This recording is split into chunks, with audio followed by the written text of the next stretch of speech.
नमस्कार दोस्तों, आज हम हरियाली अमावस्या की कथा सुनेंगे। सावन मास की अमावस्या तिथि का विशेष महत्व है और इस दिन भगवान शिव और माता पार्वती के साथ पीपल की पूजा करने का भी विधान है। मान्यता है कि अमावस्या के दिन पीपल की पूजा करने के बाद कथा सुनने मात्र से ही जीवन के सभी संकट दूर हो जाते हैं और जीवन में सुख समृद्धि आती है। हरियाली अमावस्या व्रत कथा। एक समय की बात है, राजा महल अपने परिवार के साथ सुख पर निवास करता था। उसका एक पुत्र था जिसकी शादी हो चुकी थी। राजा की पुत्र वधू ने एक दिन रसोई में मिठाई रखी और देखा तो वह सारी मिठाई खा गई। जब उसने पूछा कि सारी मिठाई कहाँ गई तो उसने कहा, सारी मिठाई तो चूहे खा गए।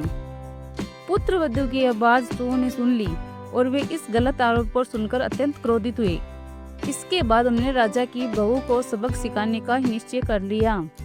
कुछ दिनों के बाद महल में कुछ मेहमान आए और चूहों ने सोचा कि यह अच्छा मौका है राजा की पुत्र वधू को सबक सिखाने का। बदला लेने के लिए चूहों ने बहू की साड़ी चुराई और उसे जाकर अतिथि के कमरे में रख दी। जब सुबह सेवक और अन्य लोगों ने साड़ी को वहां पर देखा तो लोग राजा की बहू के चरित्र के बारे में बात करने लगे।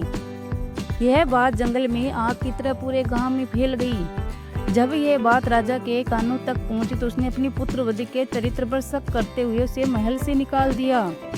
राजा की बहू महल से निकलकर एक झोंपड़ी में रहने लगी और नियमित रूप से पीपल के एक वृक्ष के नीचे दीपक जलाने लगी।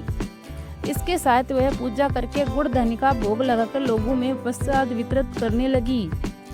इस प्रकार कुछ दिन बीत जाने के बाद एक दिन राजा उस पीपल के पेड़ के पास से गुजरे जहां उनकी बहू हमेशा दीपक जलाया करती थी। इस दौरान उनका ध्यान उस पेड़ के आसपास जगमगाती रोशनी पर गया। राजा इसे देखकर चकित रह गए। महल में वापस आने के बाद उन्होंने अपने सेवकों से उस रोशनी के रहस्य का पता लगाने के लिए कहा। सैनिक राजा की बात सुनकर उस पेड़ के पास चले गए। वहां पर उन्होंने देखा कि दीपक आपस में बात कर रहे थे। सभी दीपक अपनी अपनी कहानी बता रहे थे। तभी एक दीपक बोला, मैं राजा के महल से हूँ। महल से निकाले जाने के बाद राजा की पुत्र वधू रोज मेरी पूजा करती है और मुझे प्रज्वलित करती है। सभी अन्य दीपकों ने उससे पूछा कि राजा की बहू को महल से क्यों निकाला गया, तो उसने बताया कि एक दिन उसे मिठाई खाकर चूहों का झूठा नाम लगा दिया। इस पर चूहे नाराज हो गए। राजा की बहू से बदला लेने के लिए उसकी साड़ी अतिथि के कमरे में रखाए। यह सब देखकर राजा उसने महल से निकाल दिया। यह सब सुनकर सैनिक भी हैरान रह गए और महल वापस आकर उन्होंने राजा को पूरी कहानी सुनाई। यह सुनकर राजा अपनी गलती का एहसास हुआ और अपने पुत्र वधू को महल में वापस बुला लिया।